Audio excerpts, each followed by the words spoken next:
আচ্ছা বলুন তো, এখান থেকে ঢাকা কত দূর? কিভাবে বলবেন বলেন, কারণ আপনি তো জানেনই না আমি আছি কোথায়।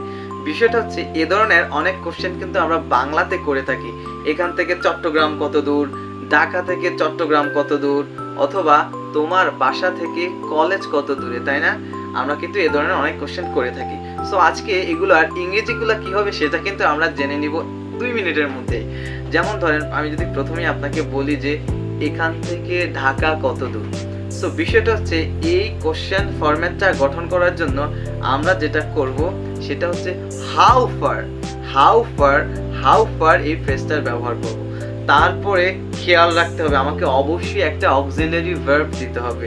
হাউ ফার ইজ, ঠিক আছে? কত দূর। এবার কোনটার দূরত্ব জানতে চাইছি, যেমন ধরেন আমি জানতে চেয়েছি ঢাকার দূরত্ব, তাহলে হাউ ফার ইজ ঢাকা। এবার কোথা থেকে জানতে চাইছি, ফ্রম যুগে আমরা ওটা দিব।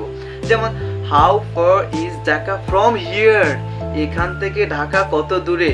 এখন আমি যদি বলি ঢাকা থেকে চট্টগ্রাম কত দূরে, তার মানে চট্টগ্রামের দূরত্ব জানতে চাচ্ছি। তাহলে how far is Chittagong from Dhaka. Dhaka থেকে চট্টগ্রাম কত দূরত্বে, তাই না? এখন আমি যদি বলি কলেজ থেকে আপনার বাসার দূরত্ব কত, তাহলে কি হবে? How far is your home from college. তাহলে বিষয়টা আমরা কি জানলাম? হাউ ফার এর পরে অবশ্যই একটা অক্সিলারি ভার্ব দিয়ে যে জায়গাটার দূরত্ব জানতে চাবো আমরা সেই জায়গাটা অবশ্যই আনবো। তারপরে ফ্রম যোগে যেখান থেকে দূরত্বটা জানতে চাচ্ছি ওই জায়গার নামটা, ঠিক আছে না? সো আশা করি লেসনটা ভালো লেগেছে। আপনারা এ ধরনের নতুন নতুন লেসন পেতে সাবস্ক্রাইব করে আমাদের সাথেই থাকবেন। এতক্ষণ সাথে থাকার জন্য অনেক অনেক ধন্যবাদ। আল্লাহ হাফেজ।